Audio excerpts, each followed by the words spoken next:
The opinions, views, comments, and suggestions of the host in this program are purely their own and do not reflect those of Pinoy Radio.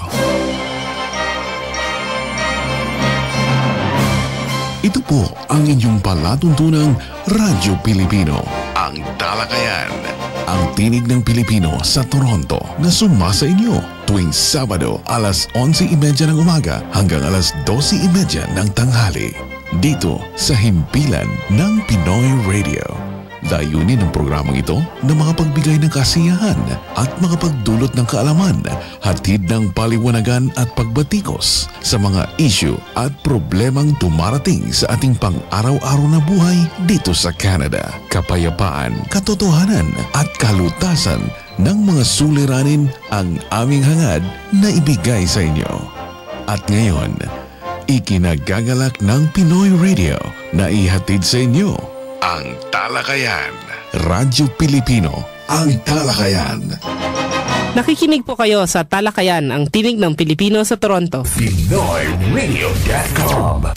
Welcome to Dr. V. Santiago and Associates Family Dentistry. Complete dental care, general and specialty dentistry with trusted team of doctors, surgeon, periodontists, and dental hygienists. Now with 2 locations to serve you in the Greater Toronto Area. Main branch at Toronto office, Rosedale Medical Clinic, 600 Sherbourne Street, Suite 307, Toronto. And its new office and clinic at Mississauga Marketplace Plaza, 4555 Herentaria Street, Unit C11. To learn more about Dr. Santiago and the Family Dentistry Canada, visit them online with their new website, thefamilydentistry.ca. For a TLC way of treatment, call 416-967-9272 or 905-272-3455. Dr. V. Santiago and Associates Family Dentistry. Kahit anong ginagawa ninyo, makinig muna sa masayang tropa ng Talakayan. PinoyRadio.com. What does it take to realize your dreams? To get you there, a vision and positive steps.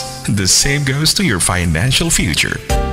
At World Financial Group, we help middle-income families identify their dreams. It's never too early to start working towards your dreams. So I suggest you call Agnes Miranda today. Telephone number 416-702-9693. To secure your family's future, think of World Financial Group. Po sa mga kaibigan namin sa Himpapawid, ito po si Jessica Brias na bumabati ng isang magandang umaga sa mga nakikinig sa amin sa kasalukuyan. Ihanda na po ang balak gawin sa umagang ito, huwag bibitiw, manatiling nakatutok sa Talakayan Radio Pilipino. At ito naman po si Tony Sanjuan, ang inyong political commentator. Good morning, good afternoon, and good evening throughout the world. At ito naman si Joe Demesto, especially na reporter, bumabati sa inyo na Bagnal daw yung amin. At ito naman po si Nelson Galvez, magandang umaga po sa inyo lahat. Magandang gabi naman ako nasa Pilipinas. Ito naman po si Bobby Achacon, ang IT coordinator ng Talakayan Radio, na bumabati ng maganda at malamig pa rin dito sa Toronto. Ano kaya doon sa Pilipinas? Okay na sila? Hindi ka na nasanay, Bobby. 13 nga sa Baguio eh. 13. Ganun ba? Yeah, pero as the saying goes, it's only in the mind. 13 degrees 13. Celsius kamo o Fahrenheit or something? Celsius. Celsius. Baka Camp J height. Ganun ba yun? Camp John Hay. Camp John Hay. Mga kaibigan, mayroon ko tayong bisita ngayon sa araw nito at si Ginoong Katoni po ang magpapakilala sa atin. Okay, it's a pleasure to introduce our special guest today. He's a barrister, solicitor, and notary public in Canada. And he's also a lawyer in the Philippines. He is known as an immigration and refugee law consultant. He has worked for the following agencies like the Immigration and Refugee Board of Canada, Statistics Canada, Elections Canada, wow, and also the Crown's Attorney's Office of the Ministry of the Attorney General in Ontario. Also in the Ottawa Courthouse, Milton and Orangeville Courthouse, Barrie and Hamilton Courthouse. Lahat na yata mga courthouse walang jailhouse. And Ministry of the Attorney General Ontario also, and also the Toronto Catholic Children's Aid Society. He has been a commercial and corporate lawyer, Canadian and Philippine jurisdictions, a legal and business consultant of several businesses in Toronto, Ontario, and the Philippines, and he is Scarborough resident since 1994. And of course, he's a member of the Law Society of Upper Canada, Integrated Bar of the Philippines, Ontario Public Service Union, or OPSU, Canadian Union of Public Employees. He's a graduate of the University of Philippines College of Law, and also, I believe, Seneca College. And he's married, of course, and has a great family, and now he's running for MPP, or a member of the Provincial Parliament in Scarborough-Guildwood. It's a pleasure and honor to introduce to our listeners and viewers Attorney George Garvida. Good morning po. At good evening sa ibang bansa. Sa Pilipinas. Sa Pilipinas. Maraming salamat po. Thank you for inviting me here today. Maraming salamat po. Okay. Ayan. First question? Yung mga magtatanong kay attorney, kailangan tungkol sa trabaho niya. Huwag natin tatanungin sa love life niya kasi Ay, si Joe lang naman mahilig dyan eh. Naku po. Magagalit. Kasi ako lang ang pwede magtanong sa kanya mamaya. Sige, okay. Okay. So, you have the license anyway. Okay. Anong tanong mo, Tony?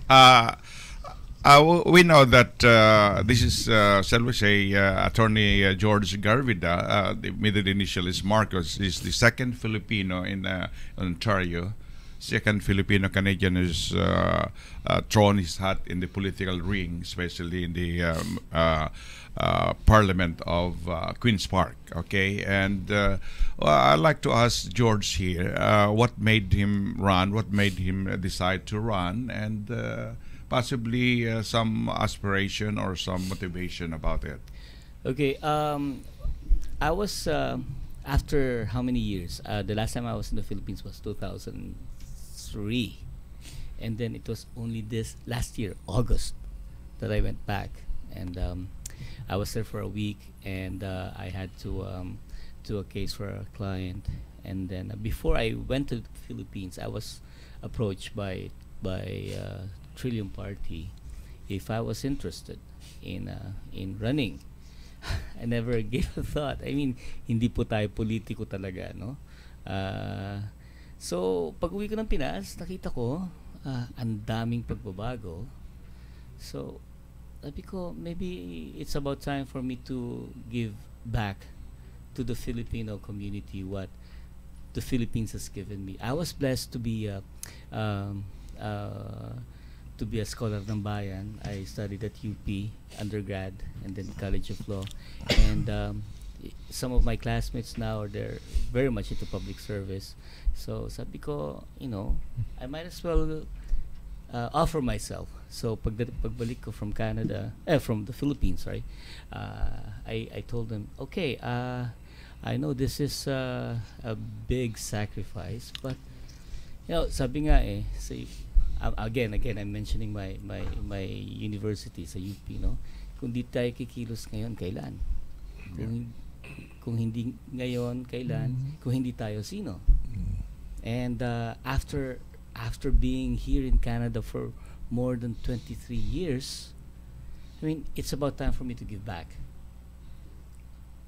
Okay, and in your legal practice, in terms of commercial law, business law, immigration law, and all those things, do you have something special, or should you become a member of Parliament, provincial Parliament in Ontario, to bring to the plate in Queen's Park something of a legislation which would impact, first of all, Filipino Canadians and other, mainstream Canadians? Okay, well, if elected as MPP, first of all, I will be, my first duty would be to represent the people of Scarborough-Guildwood. Yes. In Queen's Park. Now, second, as a visible minority,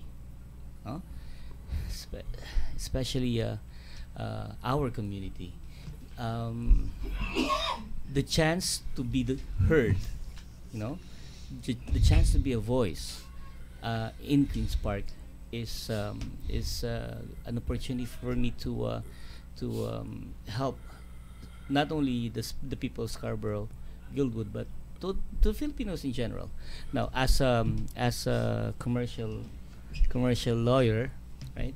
I used to be I used to be a corporate government attorney of the Office of the Government Corporate Council in the Philippines.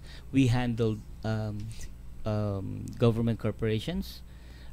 Sa team ko po, we were involved with all the legal issues and legal matters of PNCC, PAGCOR, Philippine Charity Sweepstakes Office. Even I was also the counsel for National Kidney Transplant Institute. Now, me being a government corporate attorney at that time, back in the Philippines, I mean, malaki rin ang influensya mo na makatulong. Like, people come to me, they would need medicine or assistance, hospital, so I refer them to Philippine Charity Sweepstakes. They handle the lotto. They, you know, malaki ang income ng and they have a budget for charity. But for charity. specifically Now, in charity, you know about the issues, the concerns of Filipinos, especially in Scarborough, Guildwood. What do you have in mind? Some special individual, what we call the members bill or something. Yes. I'm planning to introduce, you know, more access to credit. Yes. I'd like to encourage Filipinos to have that entrepreneurial spirit. See, here's the thing, Tony. No. Yeah. Filipinos, I hate to say it, but I have to admit, Filipinos, we have this namamasukan mentality. Yes. Right? A Filipino who opens a business, another Filipino will knock. Like, for example, I've had 3 restaurants before, resto bars, and when I opened the resto bars, no, Filipinos will knock, say, pwede po bang pumasok dyan kahit dishwasher? Which for me, it saddens me, the fact that why would we're already here in Canada. Yes. We are already here in Canada, and you're still aspiring to be a dishwasher, right? All right. So this is what I want to empower, especially Filipinos, to have that entrepreneurial spirit, and in order to do that, you know, access to credit. Now we have to. It's a matter of re-educating Filipinos. So it goes with that. It goes with doing more programs for education, for us to be involved in being independent, empowering ourselves through small business, because small business is really drives the economy. Right. Yeah. Just well, would you like to ask? I was wondering if the level of competence of most of Filipinos who are here is not the same. Let's take, for example, if you have a Filipino here who came from the level na walang-wala sa atin, nakalusot lang, nakapos na kami dito. Pag natin dito, wala talaga silang magagawang makukuhang trabaho. Mahirapan talaga. Mahirap. Ngayon, the same with me na when I came here to Canada, I was refused because my resume is very high. Sabi niya, hindi ka pwede magtrabaho. Right. I mean, that's how they charge the Filipinos here in Canada nung panahon na yun. Opo. Kaya I'm just wondering, is there a way that we can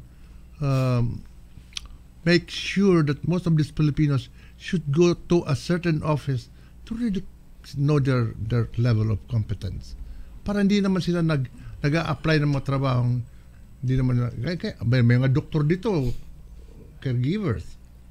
Doktor yan, ha? Opo. Nasa hospital, why? Because there's a level na hindi pinapayagan ng gobyerno ng Canada na basa ka pumasok. Okay. So, meron po tayo dyan, well, actually, it's there's an office, I think it's federal, which evaluates and accredits foreign credentials, right? If I'm not mistaken, no. So I think this federal office this government office um, evaluates the credentials, and then they give the appropriate, like for example, second year college kasi sa Pilipinas, pagdating dito you're grade 12 or grade 11, ganon. Now if you're an engineer sa atin, mechanical, civil, pagdating dito your equivalent the level of education that you got is equivalent to engineering technician. That's right. Right. Which is even worse for lawyers like me when I arrived here, you know, and even doctors, right? Walang accreditation talaga. Wala. Yep, ang yun, ang hirap eh. Now, so it doesn't matter. So what I'm saying, I see your point here. Filipinos coming to Canada, pagka doktor ka, abogado ka, you apply, overqualified ka. Diba? Sabi daw. Overqualified ka. Pero if you're going to if they're going to evaluate you on the based on your yung curriculum mo, you're still a high school graduate. Yun na nga. See, that's the problem now. Now, pagka dumating naman dito, let's say high school graduate ka sa Pilipinas, at medyo may mature ka na, no? Mature ka na, hindi naman you will be satisfied getting, let's say, the minimum wage. Kasi hindi ka naman kumikita ng ganun kalaki sa Pilipinas. And then you're just satisfied. See, here's the thing now. I've been telling people coming here, Filipinos, that we are here in Canada now. Why do we come here? Why do we come over? Greener pasture. Ano pa? Maghangad ng greener pasture. Opportunity, yeah. But the main thing is this. We are here for the children. We came to Canada for the children. It's not about us anymore. Like, I mean, being a lawyer in the Philippines has its perks, correct? Especially if I'm not with deference to other schools, which are.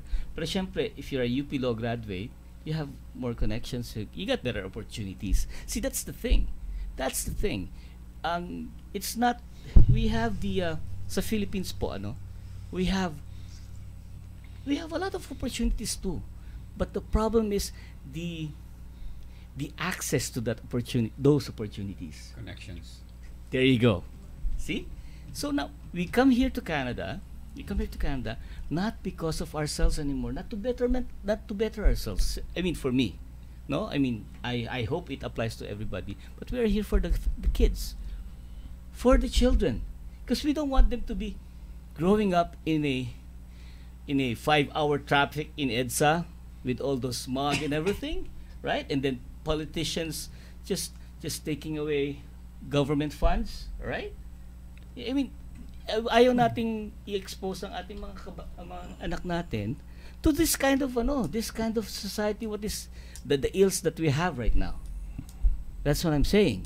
So, if I had the opportunity, I would really go into re-educating, educating the mainstream Filipino Canadians and the young Filipino Canadians. See, there's a dilemma among Filipino kids. Like, I hope we have more time though. Filipinos come here to different ways, right? We have the live-in caregiver. We are the largest source country for skilled workers. We know that, right, Tony? Yeah. Federally, I mean, they have the figures. We are the biggest source country for skilled immigrants. Now, we also have a bigger portion of live-in caregivers coming in and other non-skilled workers coming in who eventually become residents. Okay? So, pagdating dito, they raise the kids. Okay? See, here's the thing now. If you put more importance on your income, for example, no, you get. Here's a side thought. I know a lot of non-Filipinos who say, "I've never met a Filipino who is not hardworking," which is true. We should be proud. We have 2 jobs, right? 3 jobs sometimes, no? Now, but the thing is this, we come here to Canada for the kids, okay? So we should concentrate on raising the kids, not just getting. Life is hard. We really need money, right? But you have to give attention to the raising of the kids. Otherwise, Filipino kids here in Canada will grow up saying, "Ang nanay ko, tatay ko," They don't even some of them don't even speak the language anymore. That's right. Really? See? Yan ang masama doon. Yun po. Kaya, we will talk more about the question, attorney. Kaya lang, magpatalastas muna tayo. Kumusta kabayan? Ito si Rafael Nebres, General Manager ng Action Honda. Para makatipid, mapabilis, pagbili ng Honda sasakyan, kami laging may paraan. Laging may sales events at promotion, tama sa iyong kakayahan. Please call us at 416-281-1234, 416-281-1234. Bibili ka o hindi, it's always my pleasure to talk to a kababayan. Mabuhay!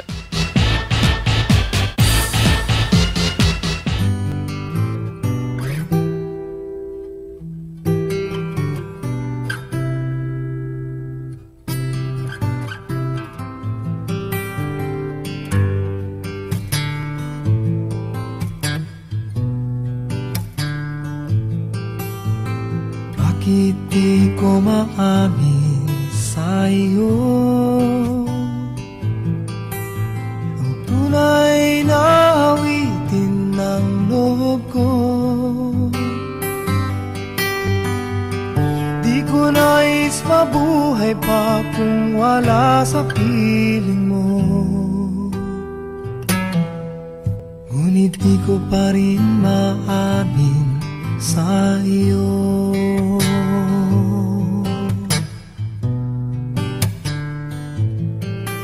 Di malaman ang sasabihin pagharap ka, ngunit nililingon naman pag dumaraan na. Oh, kay laking pagkakamali kung di niya malalaman. Kaya't sa awitin kong ito'y padarama. La la la la la, la la la la, la la la la la la la,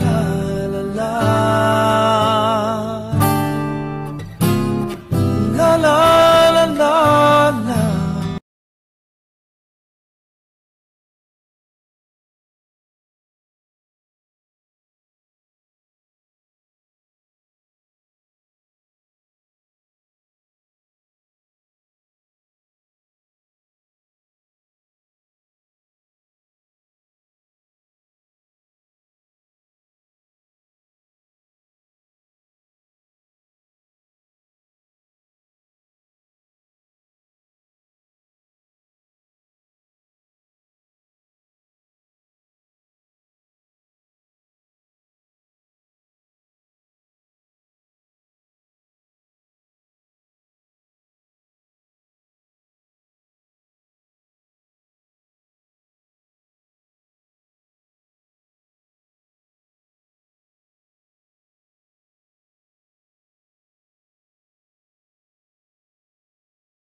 po, ito si Belita Corrales. Kumusta na kayong lahat? Sa yumak na magsama-sama, ipadala ang ating cargo. Serbisyo ay hindi nagbago. Ang yumak ay totoo. Saan pa man ang iyong pamilya, ang yumak ay mayroong serbisyo. Kahon ninyo'y walang peligro. Darating, maayos at magaling. Kayo nakikinig sa Talakayan. PinoyRadio.com. Magandang umaga uli mga kaibigan. Pakinggan natin ang pananaw ni Katoni sa kanyang mga tanggap-tanggap na balita sa mga... All right. Since I'm the commentator in terms of politics and social development in the Philippines, we're focusing only in the Philippines. So we're not focusing in Ontario as well as in Canada. Senator Pampilo Lacson said that his colleagues in the Senate will not support any move to have both chambers of Congress vote jointly on amendments to the Constitution through Constituent Assembly, since, according to him, this would render them irrelevant to the bigger membership of the House. What he is saying, or what he was saying, is that when in terms of voting jointly, since the number of senators in the Philippines is only 24, the members of Congress are about more than 200, they will be at a loss. Because in terms of numbers, matatalo sila. So they would like to at least propose a resolution in the Senate that when it comes to voting regarding the drafting and the approval of the Constitution in the House or in the Congress, they should vote jointly. Yun ang ganyang... Separately. Separately. Kaya kung 24, kung halimbawa 14 or 12 or 13 senators, pasok na yon. Kasi kung magbubutuhan at ang partido ng kabila 200 kagad, ang Senado laman ay 24, talagang talo. So they should vote jointly. And related, okay ba sa inyo yan? Talagang separate talaga. Alright. Hindi ba ang procedure nun dapat the Congress votes, then they endorse it to the Senate, then the Senate votes? Hindi. In terms of revising, changing the Constitution, the 1987 Constitution provides that they should at least jointly vote for it. But there are also questions regarding the Constitution, especially according to Senator Subiri. Is there a need for changing the Constitution? What's the rationale of changing the Constitution? Yan ang dapat munang sagutin ng both houses. Is there a need for changing the Constitution? Or is it because of the ruling party trying to say we like federal form of government, so we should change the Constitution? Is that a valid reason? Or there should be only parts of the Constitution which is not working that should be revised or changed, not necessarily the total Constitution, the whole Constitution. Yan naman ang sabi ni Subiri. Okay? And then the mode of changing the Constitution, since the houses, both houses of course, the House of Senate and the Senate, House of Congress and the Senate, they were not elected they were not actually voted into power into opposition to revise the Constitution. They don't have that mandate. They were voted only to run or legislate laws, but not to revise the Constitution. Kaya in some sectors of the Philippines, the country, they said it should be Constitutional Convention. But some critics are against it because it will cost 5 billion.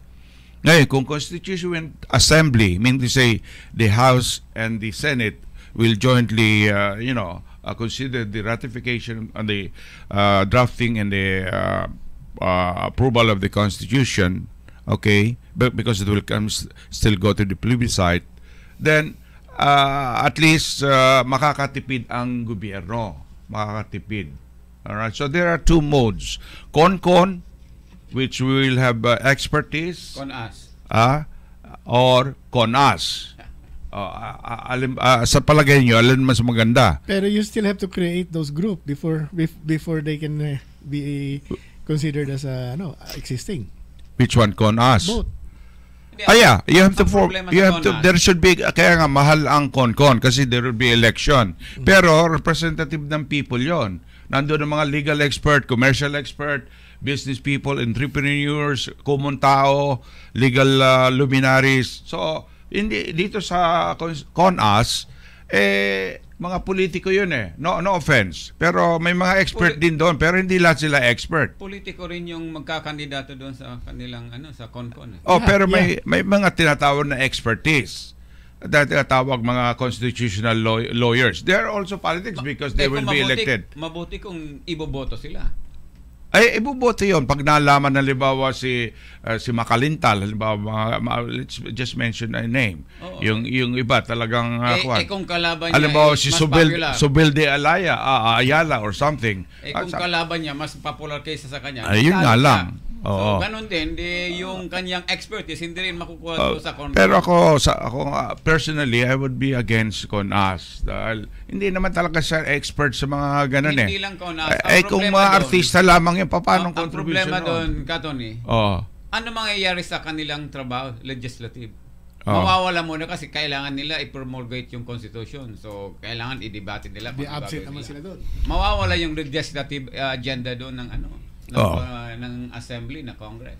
Ayun nga, ang purpose nga, they have to create a committee. Okay, then in the committee, they will submit something to, then they will form the constituent assembly, yung CONAS.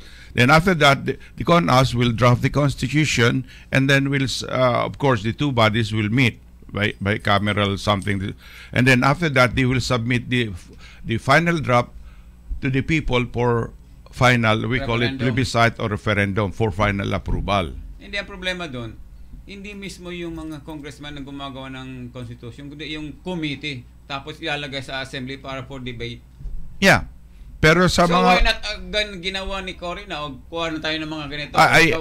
Yan ang tinatawag na people's initiative. That's another mode of changing the revolutionary government kasi yung panahon ni Cory. Ang tawag doon people's initiative. It's no longer CONAS nor CONCON, but it's people's initiative. Kasi yun ang demand of the times. Revolutionary government, you have to install some sort of a constitution. So, yun lang. At isa pa, bago ako magkwan, yung tinatawag na maswerte si PNP Chief Bato de la Rosa because he's receiving an increase of 79% beginning itong taong ito from magkano? From 67,500 pesos per month to 121,000 pesos per month. Kaya maswerte siya, no? At saka not only him. Magre-retire na siya Magre-retire na siya. Not only him, but the uniform personnel also, including the army and everything. At yung sa kanyang papalit, magiging 150,000 per annum na. Paano kung pinalitan ng revolutionary government? Yung sino? Yung gusto ni Duterte na pagkaroon ng revolutionary government. Ganun din, mawawala din sila.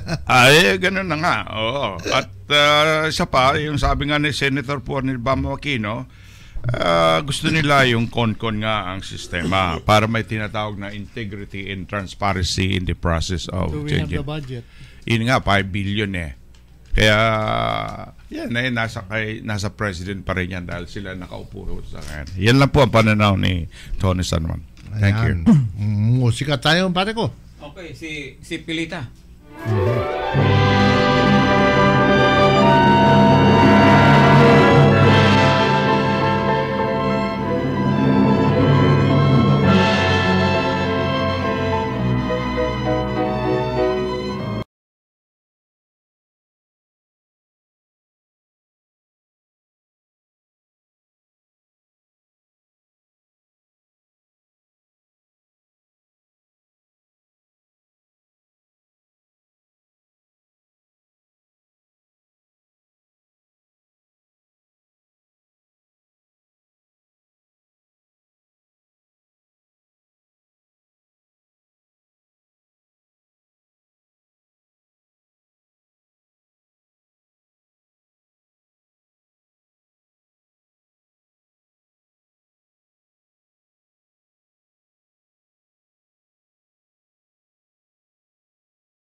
Atayan talaga itong mga kanta ni Pilita. Ewan ko na kung bakit siya pa rin ang kunyukuha ng yumak eh.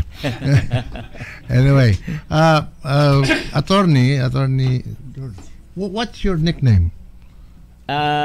Nung bata ako, ang tawag sa akin ng nanay ko, Jojo. Pero pagkagalit siya sa akin, Goryo. Ganun din ang misis ko ang tawag sa akin. Pero George, people call me Attorney George. Kasi maganda natin pag-usapan ngayon. Kung explain mo sa atin kung ano ang Trillium Party. Okay. And then how you are going to relate to these people listening to us right now na bumoto sila sa'yo. Okay. Ganito po. Salamat po. Magandang tanong yan. Ang Trillium Party is a provincial party. Trillium Party of Ontario. It was founded in 2014. Ang leader ng Trillium Party is Bob Ichuk. And Bob is from Newmarket, Aurora. He's running now for MPP as well sa Newmarket. Now, right now there are the big three parties right now. Ang incumbent now government is Liberal, and then we have the Conservative Party of Ontario. And we have the third party, which is NDP. No, now sa Queens Park, some people refer to us as the fourth party because we have a sitting MPP, Jack McLaren from Ottawa, Carlton Mills. Now, so again, provincial party po kami. No, there are other parties na, like for example, popular sa atin na Green Party, di ba? Green Party, they've been there for how many years now? That's right. Pero sa province, first time nila nagkaroon ng but they usually run federally. Yung leader ngayon nanalo after how many years? So, there are other parties pero wala silang nakaupo. So far, ang nakaupo yung tatlong party at saka kami. Nag-iisa nga lang. So isa lang ang upuan ninyo? So far. Now, to have a official party status, ibig sabihin magbibigay ang MP na may budget sa party, we have to win at least 8 seats. 8 seats. So, right now, Ontario has 122 seats. Okay? And Trillium Party has fielded, I think we have 30 or more now. Okay? So, side note, kung may mga nagbabalak pang tumakbo, we are open because the Trillium Party listens to Filipinos. Here's the difference now, I will tell you. All parties, they're all traditional parties. Okay? Liberal, Conservative, NDP. And they have this thing called party whip.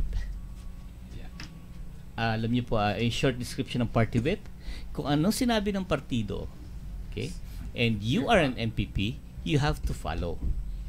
Parang majority floor leader, parang ganon. Yung party whip will make sure, like for example, toe the line. You have to toe the line.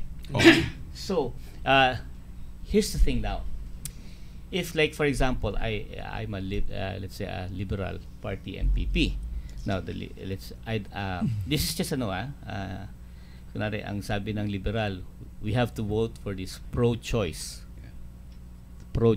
legislation. Okay? Of course, yung Conservative, dahil opposition sila, di ba? Ganun sila. Di ba? Now, what if I was Liberal MPP and I'm Catholic and I don't believe in that? Yeah, pro-life. Di ba? And then yung aking constituents is also, let's say, majority is pro-life. But hey, the party says you have to vote for this. You have to take this vote. Then you have no says. You have no option. Diba? You have no option. Or you'll be out of the caucus. You will be an empty suit. First of all, provincial parliament, you represent your riding. Right? See, that's the difference with Trillium Party. We don't have a party whip. We follow what the constituents want. That's the thing. I thought with difference. I thought the party whip is only working if that certain party is in power. There is no such party whip if this party is not in power. Like the official opposition. Yeah. No, they have a party whip as well. Oh, okay. So every party, diba, you have to toe the line, which it doesn't make sense. You are there to represent people in your riding, and yet the party. That's not right. You think? You think that's right? Well, there's two folds there, actually, because you're also representing your constituent and you're also representing the party, right? Now, if you want to stay in the party, you follow the party rules. Yun ang ano nun. Pero pagka syempre, you also have to protect your constituents. So, which goes over? Sino ang mangingibabaw? Diba? So, sa Trillium Party, we don't believe in the party whip. You vote according to your conscience. You vote according to your constituents. But each party has a sort of a directions. Yes. What if yung agenda mo is contradictory to the party direction? Okay. How will that work now? Okay. Now, to resign. Yun nga po. Which is what Jack McLaren did. He was formerly conservative. Yeah. Okay? Because his conscience cannot, hindi kaya ng konsyensya niya, so umalis siya. Because this is wrong. There's something wrong with that. Now, that's why we offer something. We offer something better, something different. Because right now, here's one thing. I hope this is just an opinion, okay? Now, other parties, the traditional parties now, they love Filipinos. Why?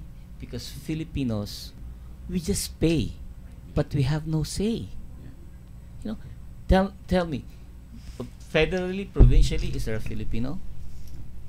See? But all Filipinos here in Canada, we paid immigration fees, sponsorship fees, right to landing fees.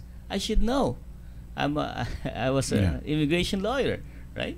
So now, Filipinos pay, but we have no say. So come election time, sino po ang tumatakbo? I know, without becoming a bigot or a racist, I know people who na pumasok dito sa Canada, hindi nagbayad eh. Pero sino ngayon na nakaupo? Meron silang boses. Ang hinihiling ko lang po ganito, pagsama-sama tayo, okay? Kahit sino, basta Pilipino, beyond party lines, let's have a voice. That is what I'm urging Filipinos, not only here in Ontario, but all over Canada. Yes. We should be, hindi naman tayo apathetic sa politics. Hey, we have all our opinions. Opinions on the Philippine government, and everything. Marami tayong opinion. We are very opinionated, but we don't have a voice. Can you advance some sort of prediction or analysis? Why is that so? Explain to us, why is that so? Anong tingin mo sa ating, yung mga Pilipino na rin nandito? Apo. Ano po ang tingin ko? Sige po. What's your take on this? Kasama ng criticism doon or whatever. But we're ready for that. Hindi po kasi tayo katulad ng ibang lahi. Filipino kasi, we're peace-loving. Correct? Like, hanggat maaari, we were taught, okay, old school. Anak, mag-aral kang mabuti, graduate ka, mamasukan ka sa trabaho, preferably gobyerno, mag-asawa ka, magkaanak. Diba? That's it. Simpleng buhay. Right? Now, hindi katulad ng ng ibang lahi na some people they feel entitled. No, entitled. Diba? Like pumunta kami dito, you should be giving us this, you should be giving us that. Kaya nga, it's a matter of re-education talaga. Seriously, ang focus ko would be the education of the youth. Kasi sila yung future eh. Right now, Scarborough-Guildwood, ang MPP now is Mitzi Hunter, the education minister. That's correct. And now, let's just, short of politicizing, but what happened dun sa college strike?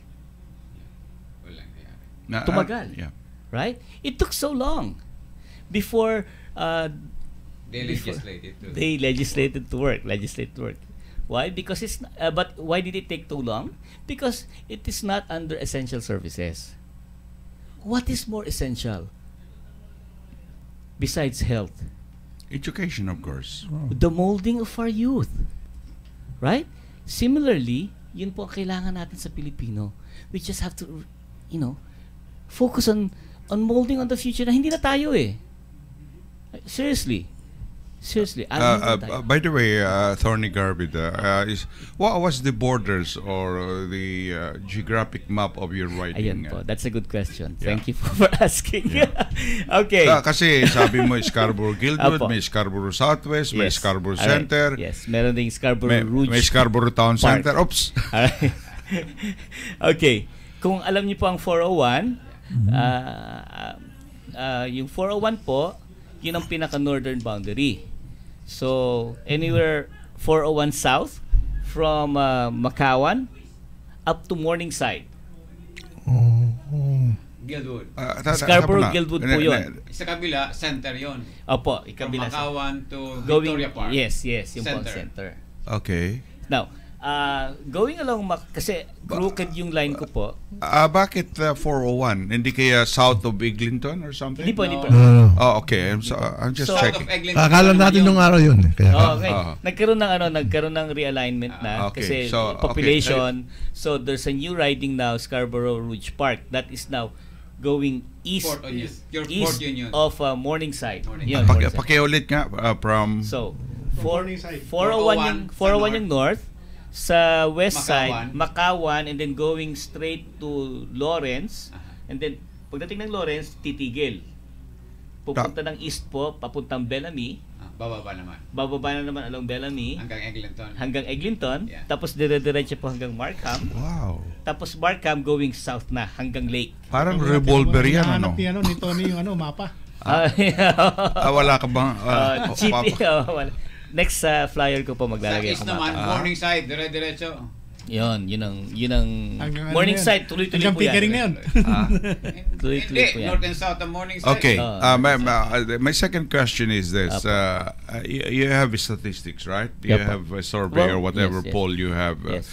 There are lots of Filipinos there. How much percent are they voters or something? Yes. Ang demographics po ng Scarborough Guildwood, 30% mostly from Caribbean nations.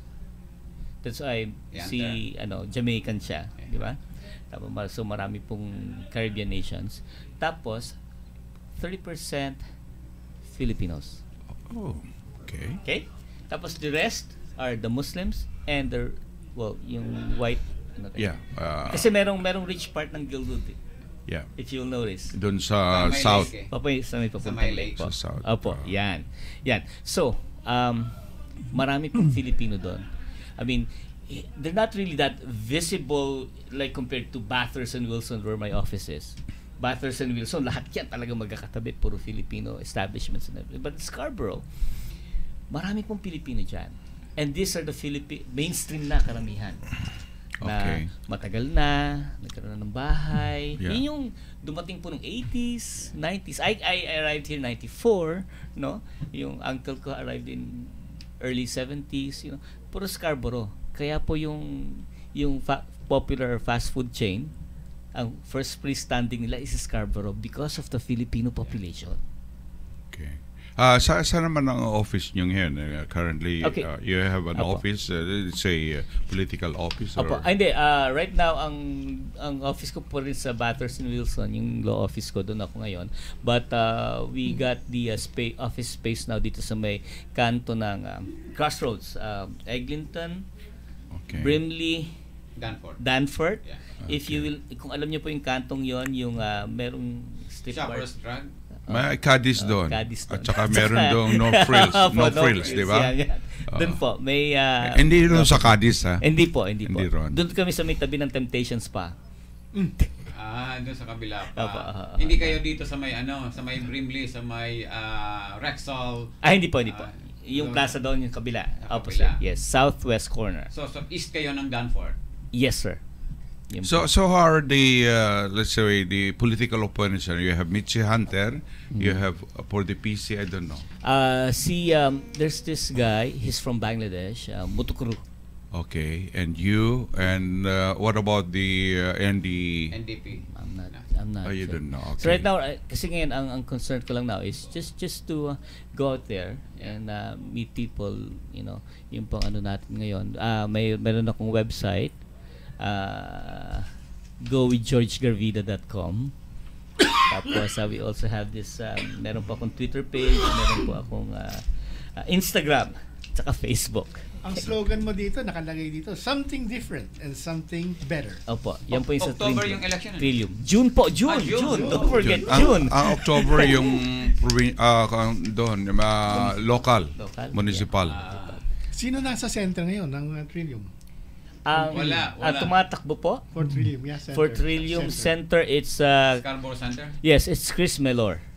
Yun po yung dapat sumali rin yung isang lawyer friend ko sa Scarborough Center, si Tony Villarin. Yeah, so he's with he's helping Chris Miller now. Oh, okay. Yes. Tony is helping Chris Miller. Yes, okay. Yes. I understand that the Trillium Party somehow associated with the social conservatives or something. Is that true or? Well, it's social conservatives. Hindi po. Ganito. We cannot be classified as such. Okay. Let's just say we just want to be known as the Common Sense Party. Okay. Common sense. Yeah. Right. It's about time to put some common sense and decency in Queen's Park. All right. Would you like to say something about everything about your campaign, your office, telephone number, website, and your... May campaign office ka na ba? Yun nga po, yung... So... All right. Yeah. So we are open. We need volunteers. We need donations. Okay, so you can there are two donations you could donate for 2016, 2017, right? And then you get 75% is tax. You can write it off sa tax. Okay, so my webpage is www.gowithgeorgegarvida.com. Tapos I have Twitter page at go_with_George, and same with Instagram, and you could contact us at 416-638-1529. That's the main office for now. Tapos you could email me as well at garvidagm@gmail.com. And your final words, 2 sentences? Yung address niya. Addresses. Campaign office. Yung campaign office namin po is at the corner of, I don't have the exact address yet, but right now I'm at 3768 Bathurst Street, corner Wilson Avenue, sa taas po ng FB Foods. Doon sa dating location natin. Sa dating location ng Pinoy Radio, yes. Talakayan. Okay. Nandun po ako, Unit 208. So, in the meantime, okay. Yeah, so if you want specific, you just Google me, George Garvida. It will come up. Okay. Tapos sa mga Pilipino, supportahan po natin kahit sinong Pilipinong tatakbo. This is beyond party lines for me at this point in time. Let's just have a voice. If we have a voice, meron tayong hope. Yeah. Thank you very much, Attorney Garvida, and our producer. Okay, Nelson. On Toronto Syndicated Network ay nagpapasalamat sa mga nakikinig sa amin for the past 13 years. Kayo po ang nagsilbing inspirasyon ng Talakayan Radio Filipino. Ayan. Magpapasalamat na po kami at pamumunuan po ni Tony ang All right. Thank you very much to all listeners and viewers of Talakayan Radio Filipino for joining us this afternoon, this morning, and having with us a special guest running for MPP under the Trillium Party of Ontario, Scarborough Guildwood, Attorney George Garvida. Marami pong salamat, George. Salamat din po. Thank you for inviting me. Ating mga kababayan dyan, panahon na para magkaroon naman tayo ng mga panibagong pinuno sa atin na bansang adapted. Kailangan natin magkaroon ng boses, kagaya sabi na Atty. Garbida. Kalimutan natin yung mga higwaan natin, magkaisa tayo, mga Pilipino, isulong natin. Ayan. Si Nelson. Maraming salamat. Sabi nga ni Joe, kalimutan daw mga utang. Ito naman po si Bobby, ay papaalam sa inyo, huwag niyong kalimutan na tayo'y Pilipino. Kaya, that's very nationalistic. Ang isa pong ibig ipaalam ng Talakayan, na ang Talakayan po ay hindi lang susuporta, pero tutulong po kami hanggang sa makakaya namin sa isang Pilipino. Wala po kaming pakialam kung anong partido kayo, anong klaseng grupo kayo, basta kayo Pilipino, tutulong po kami kasi yan po ang aming mandate dito sa Talakayan na tulungan namin ang mga Pilipino. Hanggang sa susunod na Sabado kami po ay namamaalam na, at ano man ang ibig yung talakayan namin sa Sabado o may ibig yung balikatin namin, tumawag lang po kayo sa 416-441-2887 o mag-email sa jcabri2887@rogers.com. Salamat po at magandang hapon. Thank you for listening to Talakayan. PinoyRadio.com. The hours fade, the moments fly, and time never stands still. We now look into the pool of memories and pause a while in pious meditation to think of the things we did and did not do but should have done, and hope that in tomorrow we shall improve upon today. Good day. Pleasant weekend. Diyos mabulos sa indong gabos. Inyong natungayan ang isa na namang pagtatanghal na ang programang Talakayan, Radyo Pilipino. Hanggang sa susunod na Sabado para sa mga usaping napapanahon at mga ulat na